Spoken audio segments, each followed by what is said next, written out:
Hello, hello, hello. Good morning, good morning sa inyong lahat. Woo! Kumusta kayo?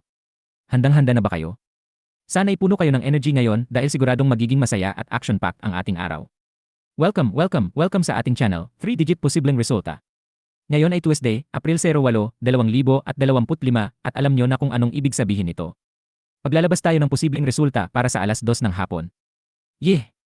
Simulan na natin, let's go! Paalala, ang video na ito ay para lang sa pagbibigay ng impormasyon. Sa panonood, tinatanggap mo na hindi kami responsable sa anumang pagkawala o pinsalang maaaring mangyari dahil sa paggamit ng video o impormasyong nasa loob nito. Gamitin ito ayon sa iyong sariling desisyon. Ang 3-digit posibleng resulta ay isang independenteng channel na ginawa at pinapatakbo ng mga Pilipino.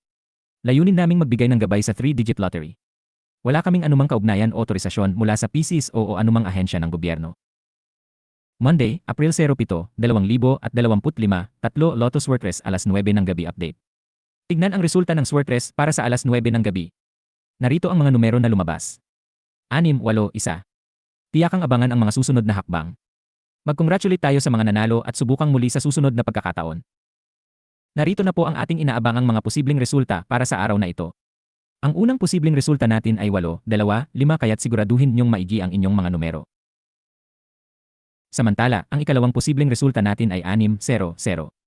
Huwag kalimutang suriin ng mabuti ang inyong mga numero. Good luck po! At para sa ating ikatlong posibleng resulta, ito ay 4, 3, 2. Siguraduhin maigi ang inyong mga numero at sana iswertehin kayo. Good luck sa lahat ng ating mga mananaya. Tandaan, ang larong ito ay para sa kasiyahan lamang, kaya't laging mag-enjoy.